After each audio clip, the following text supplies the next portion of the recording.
Today is October 11th, 2012. I am interviewing Glen G. Buirley, who was born on August 14th, 1922. He served in the Army as a captain during the World War II conflict. My name is Tona Francis, and I am a friend of Glen.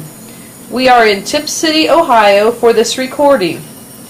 The interview is being conducted for the Miami County Veterans History Project in the American Folklife Center at the Library of Congress with Republican John Boehner's office. The project is sponsored by Mission Veterans to DC of Piqua, Ohio. Good afternoon. I would like to thank you for sharing your experiences through this interview. Tell us about your life before the service. Where were you born?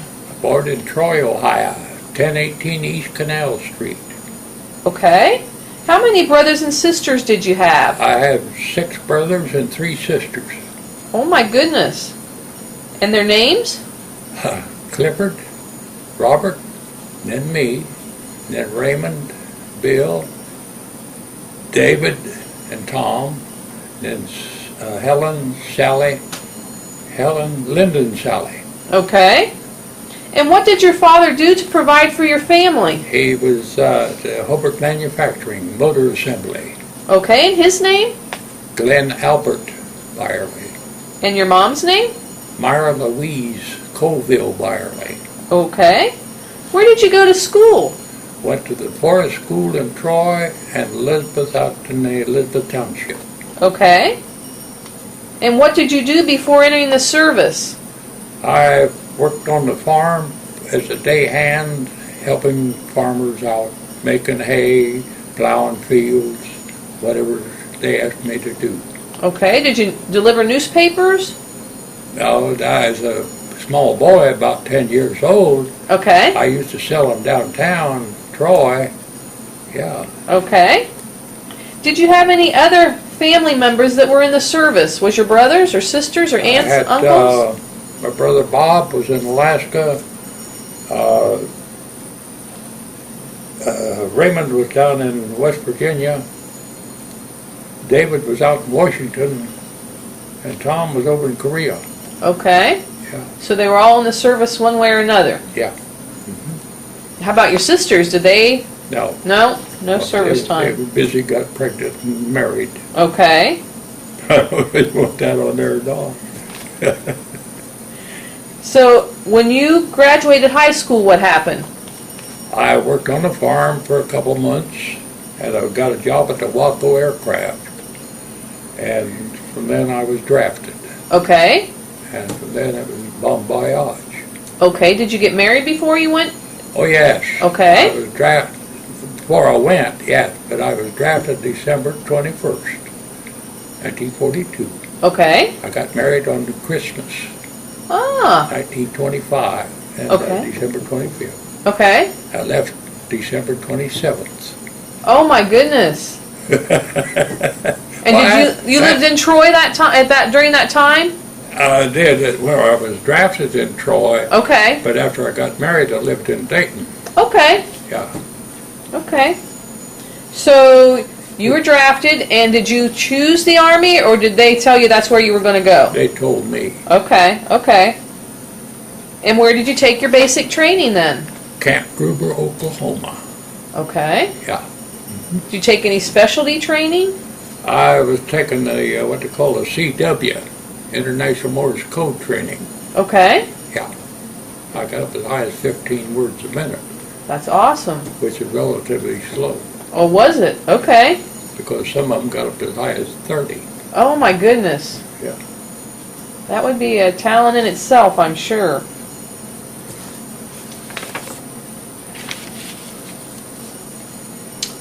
So how was military life? The barracks, the food, the social life? How did all that go? I don't know about your social life. You was in there with a bunch of other soldiers, and of course you got acquainted with them, and you chit-chatted, and you made good friends. The food was from the old National Guard outfit, and they were good cooks. Good. And what else is there? Social life, barracks? Barracks, you cleaned that yourself. Yeah. Yeah. That was part of your job? Yeah, everybody's job. Because you could get in trouble and have extra duty if you didn't clean it, is that right? I don't know what would happen. Okay, In other words, the sergeant come in there and say, you better mop that floor, and you mop the floor. okay, Yeah. okay. So then what happened after your special training? Where did you go? Down to Fort,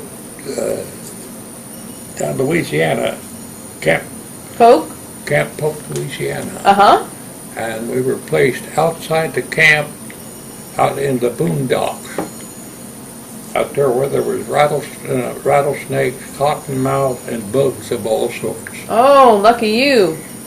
No, it wasn't lucky. I see. So how long did you stay there? We were there about a month and a half, and then we got orders that we were on the alert, going somewhere. Okay. We did not know where. We got on a train, we went to Chicago, and from Chicago we turned to the right. If not, we would have to go to the west coast, but we went to the east coast. Uh-huh. And from there we got on the USS Monticello. Uh-huh. There was 6,000 troops on that boat. Okay. And we went from New York down to the equator, where it was nice and hot. And I was at sea level, where we had portholes. Uh-huh. But there were so many troops down in the below me where they got sick and the heat, because we went down to the equator there. Uh-huh. And if I may mention it, it took 4 people to go pee, Oh my. because the gangplanks were all so busy with people down underneath there getting so sick. Oh, okay. We're allowed out on deck 15 minutes a day. Oh my goodness. Yeah. And halfway out there, we blew the steam line. A sailor got killed, and we floated out there by ourselves. The convoy left us. We was out there for a whole day. And we got that repaired. Evidently, the Navy repaired it, and we took off with the convoy again. Then we ended up at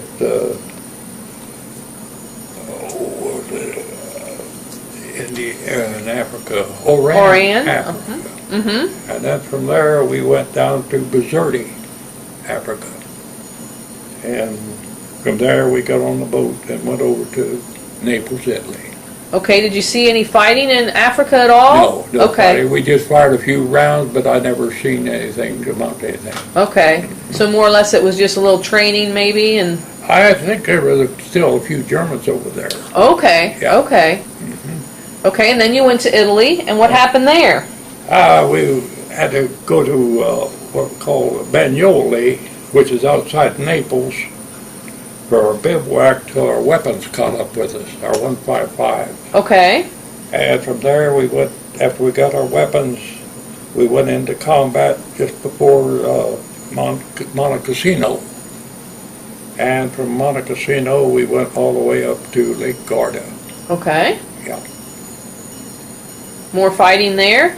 There was more, the Germans were all strict and they were heavy. Okay. Yeah, from all through Italy. Uh-huh. Yeah.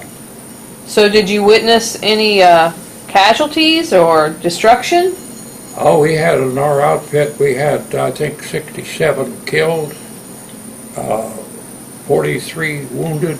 Don't get me wrong on this. This Uh-huh. is a very Close number, uh-huh. And that's about it. I'll be think darned. of. Huh. Then you have a list of the people that got the Bronze Star, the Silver Star, and all that stuff. Yes. Many awards I see that you came home with. We've got the Bronze Star Medal, 5th Army, Army Good Conduct, European African, World War II Victory, National Defense, Army Reserve, Expert Marksmanship. That's pretty darn good if you ask me. You kept busy. So what happened after you were done in Italy then? Where did you go? We came home. So the war was over? The war was over, yeah. Okay. And we were, after the war was over, we were still up north there at Lake Garda, and they were preparing us to go over to Japan. Okay. And we had to learn how to swim a certain distance at Lake Garda. And meanwhile, I found a little dog. A little dog that just had pups, evidently. Aw. And I petted it, and it followed me back up to camp. Oh my goodness. And from that camp on, me and that dog was just Inseparable, I bet. Yeah. All right. And I took it clear back to Naples for a point debarkation. Uh-huh. And didn't know what to do with the dog, so I got a hold of some merchant marines. We were out drinking. Uh-huh. And told them about it. Says, you bring that dog in to here, and we'll take care of it. Nice. So that way it wouldn't have to be vaccinated or checked or anything. Uh-huh. So I got the dog and I give it to them, and they sent the dog home to me. Oh my goodness, that was nice. And if I work on the automobile, after that got home, that dog would sit on my lap, on my chest. Aw. Yeah. He was helping. Yeah, Yeah. She was doing her part then to help Yeah. you. I forgot to ask you, when you were over in the service, did you receive mail from home? Oh, yes, yes, Was that a daily or a weekly occurrence? Oh, I'd say about every 3 days I get yeah. You'd have mail call? Mm-hmm. Okay, all right. And did you have any off-duty pursuits or recreation while you were in Africa or Italy? Did you have any time that you went out and saw the countryside or anything like that? No, nothing like that. We'd go back on rest. Okay. Back to Naples or to Rome or someplace like that. Mm-hmm. Rest. Did you get to see any sights while you were there? Or? Oh, yes, seen a lot of them. Naples didn't have anything to mount anything except Mount Vesuvius. Okay. Mount Vesuvius, the great big volcano. Uh-huh. There's another little town that was covered over with ashes so long, I forget the name of it right now, and they got it all dug out. Can't think of it. Mm-hmm. And then Rome had an awful lot of stuff to see. Okay. Statues and Uh-huh. whatnot, yeah. Uh-huh. Mm-hmm. Did you have like movie night or anything like that when you were? Movies, no. Yeah. In Nothing fact, like that. I climbed up the church there at Rome. What's that called? The cathedral? Catholic Cathedral. Uh-huh. I climbed it clear to the top. Oh my. Yeah. And nothing to see up there. Uh-huh. But it spiraled, the staircase spiraled all the way up. Wow. Yeah. And I bet you didn't count the steps. It was a monster place. It was a feat to get up there, I'm sure. And the cathedral itself had a lot of statues of the saints and whatnot. Mm-hmm. Yeah.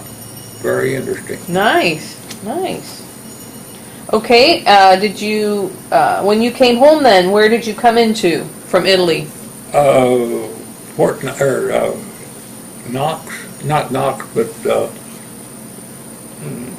place down there, Norfolk. Virginia. Uh-huh, okay. Yeah.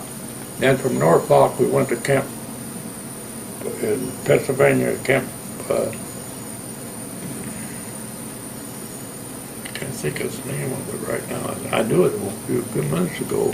That's okay. You went to camp then in Pennsylvania, and then was Yeah. that where you were Discharged. relieved? Okay, Yeah. discharge of duty But I was held over for 2 weeks because Eleanor Roosevelt wanted everybody that was more or less in combat not to bring the combat home.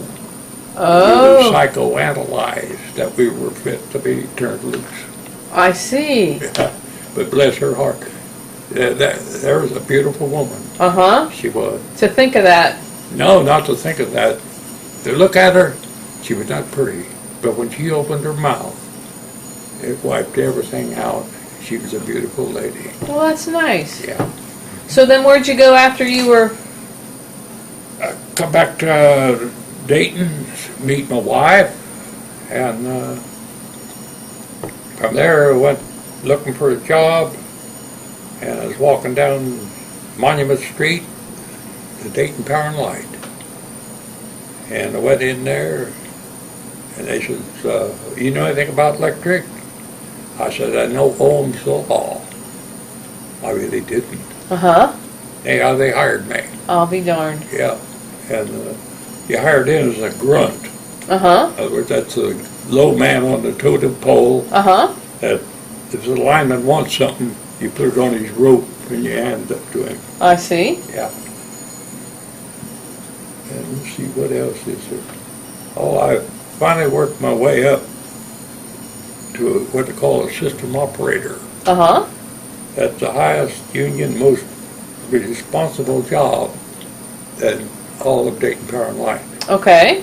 We coordinated everything that's going on, including generation, Uh-huh. switching, substations, anything that had pertaining to electricity had to be okayed from system operating. I see. And I was there 36 years before I How retired. awesome. Nice. And did your wife work somewhere? Or she stayed home and had children? I got 2 children. I have the daughter, Catherine, and the boy, Daniel. He's Catherine's in Troy. Daniel's in Las Vegas. Okay. Yeah. And were they in the service, either one of them? Daniel was, yeah. Okay. Catherine wasn't. No. Okay. Yeah. And then what else did you do? Were you in the National Guards, did you say? Yes, after the National Guard paid money. Reserves didn't. Okay. So I joined the National Guard Okay. out there on West 2nd Street. In Dayton. I think it's the 182nd Anti-Aircraft. I think that was the first unit. Okay. And from there I branched out to become an officer, and then I went up to Pickway to Lima, and then we go to summer camp, Camp Drum, New York, Camp Perry, Ohio, Fort Thomas, Kentucky, as not instructors, but we were take the National Guard and see how they functioned on their summer camp. I see. See if they could fire, and if what they did, whether they could hit the target or not. Uh-huh. And if they had a premature burst, what they would do. And we had a couple of those, and they never cleared the piece. That's the first thing you want to do when you had a premature burst, is clear the piece. In other words, get your butt off of there. Uh-huh. Yeah. And we instructed them more or less on how to operate. I see. And then And how many years did you do that? altogether 36. Your service time then? Yeah. Okay. When were you a captain? When was I captain? 1955. Okay. Yeah. And what were you over? What group? I was a battery commander up at Lima. Wasn't the 173rd, I think it was at 11 Deuce 5. I think it was 11 Deuce 5. Okay. And then from then on I went back into the reserve unit. Okay.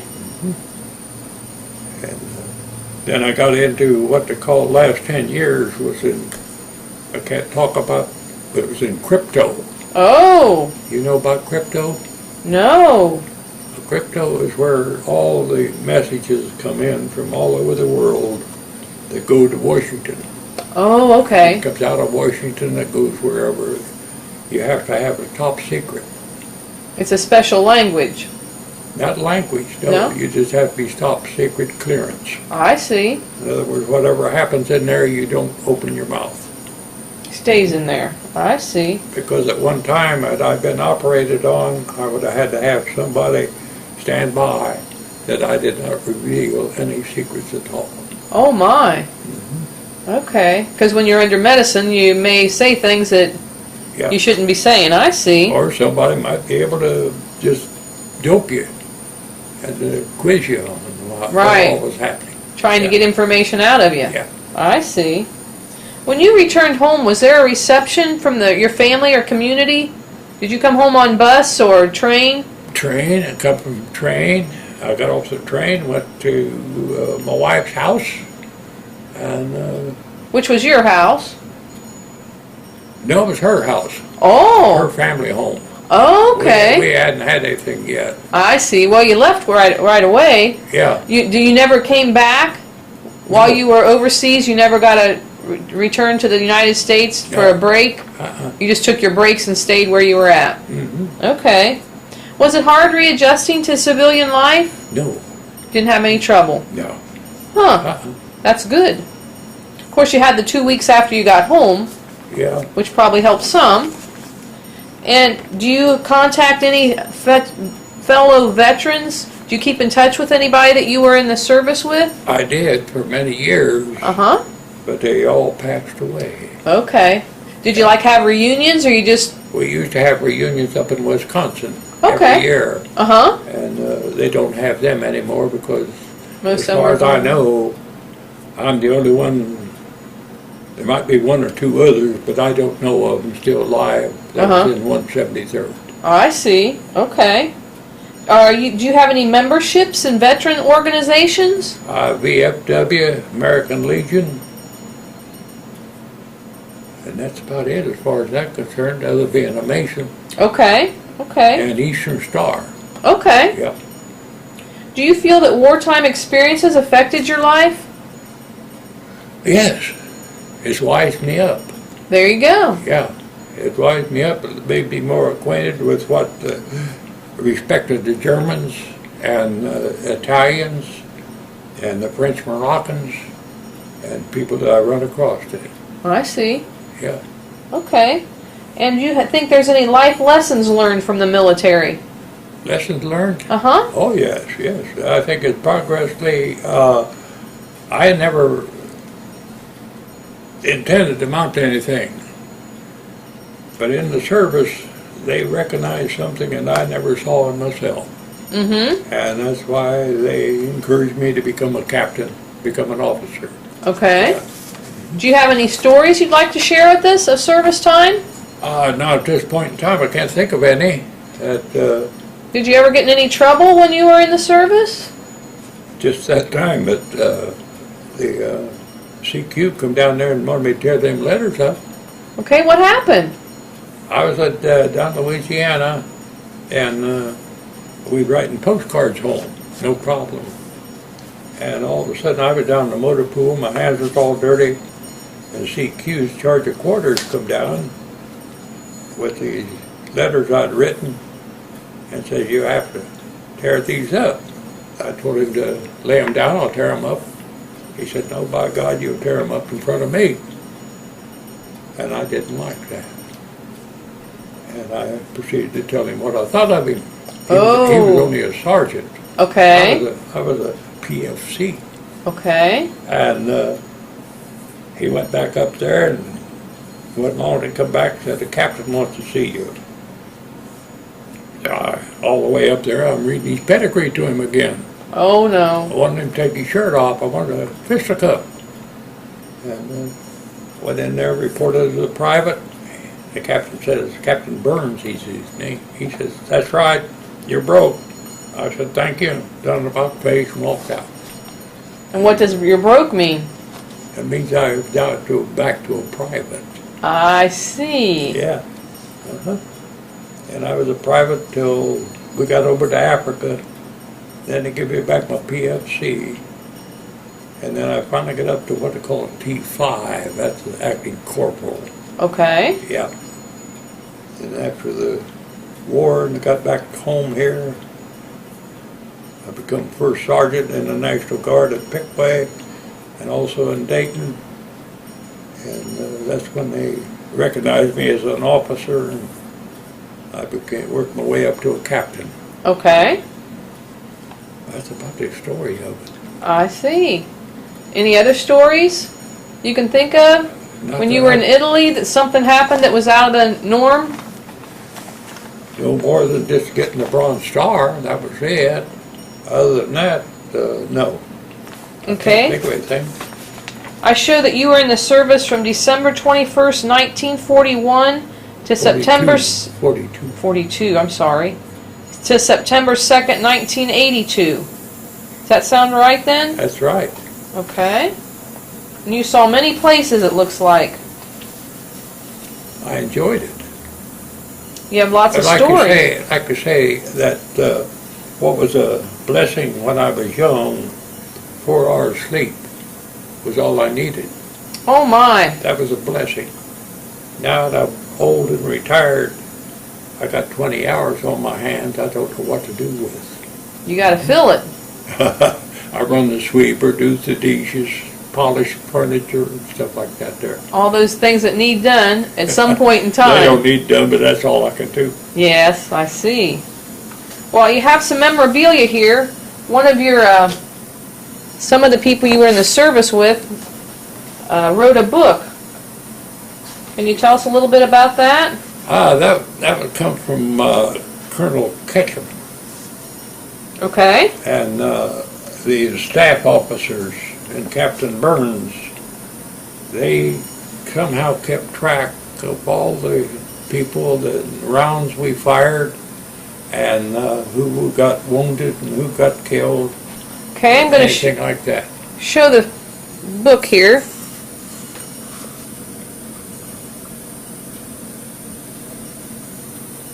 There was Colonel Ketchum and Colonel Rice, Captain Burns. And it's all about the 173rd Field Artillery, correct? Yes, sir. Yes, ma'am. I know there's a place in here that tells quite a bit of information. I was going to look it up real quick. Even has some pictures in it.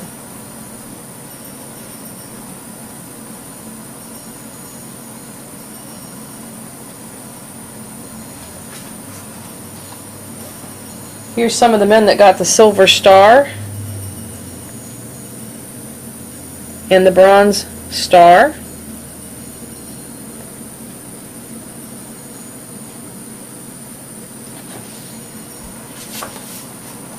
Here's some of the casualties.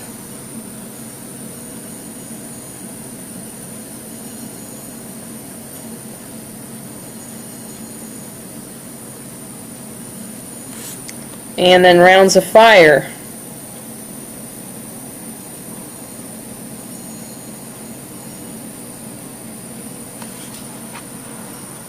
It's a very interesting book. Yes, Very it is. well put together. Yeah. Then here's a picture of you in a Jeep. Yeah. Was this at camp? That was up at Camp Grayling. Okay. That's when I was in the National Guard. Okay. Very handsome young man. Thank you.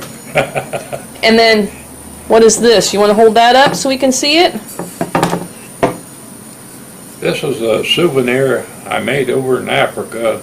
I took a nail and I made hearts all around it and put it in there to my loving wife. And it's getting a little tarnished anymore, but that's been here ever since North Africa. Very nice. You said you took some of your combat things over to a museum? Over to the museum in Elizabeth Township School. Okay. Took 2 105 casings, Uh-huh. 2 90mm casings, and about 6 of these 50 caliber. Yeah. And you were allowed to Right there, bring that there. back from the service, or was this from the National Guards? National Guard. Okay, yeah. okay. Yeah, because you were not allowed to send that stuff home from overseas. Okay. So, Here's a picture of your son that was in the service.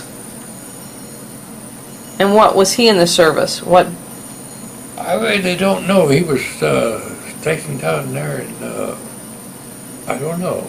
He Okay. was over in Korea, Okay. but I don't know what he did. Okay. And then here is a very nice display of your medals you brought home.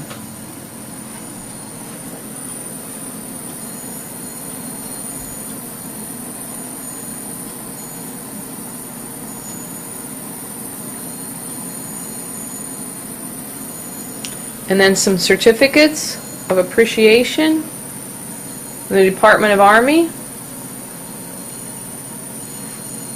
And certificate of retirement. Plus you received a medal for that. For the 36 years? Yeah. For accomplishment. That is quite an accomplishment. Meanwhile, I got many letters in there thanking me for what all I did through the years. Well, that's nice. Well, can you think of any other stories you might want to share with us? Not at this point in time. Nothing that happened Yeah, I would like to mention about the French Moroccans. Okay. At one time over in Italy, when the Italians come up and told me that somebody was killing their sheep. I couldn't stand for that, so I went over there with them. And I found these big, tall fellas, about 7 foot tall, wearing a shroud. And they were doing it, killing the sheep. And I walked up that one there and I asked him about it, and he was a French Moroccan. Uh-huh. And he said, you know, if I pull this gun, this weapon, knife out of my sheath, I got to draw blood. I said, you go ahead and kill the sheep. Oh, yeah. my. Yeah. And I'm not sure what blood he would draw, but he said he'd have to draw blood before he put it back in his sheath. Oh, my goodness. Yeah. I've never heard anything of that like that before. You ever hear of a French Moroccan? Not a French one, no. Yeah. Huh. Did you learn any of the languages while you were in Europe? Just Italian. Yeah. Yeah. That's about it. In fact, there on the bus, there was a fellow sitting next to me across the aisle. He was from Covington. He was over in Africa and then Italy. Yeah. Then I tried to talk to him, and he laughed about it more than anything. Yeah. Do you know him? I'm not sure which one it was. Was he was in World War II also? Yeah. Mm-hmm. Could it have been Mr. Williams or Mr. Haynes? I'm not sure what his name was. He sat across the aisle from me. He, in Covington, I think he was a sign language teacher. Oh, I think it was Mr. Williams. No, I think it was. Yeah. Uh-huh. He more or less, I talked to him a little bit in Italian, and he more or less just laughed about it. Oh, my. Yeah. Oh, my. And you still remember it. That's great. Yeah. Mm-hmm. Huh. Well, I want to thank you for your service, and thank you for this interview of your time spent in the service. It's my pleasure. Here's a picture of Glen when he was lieutenant in the service. Very handsome man.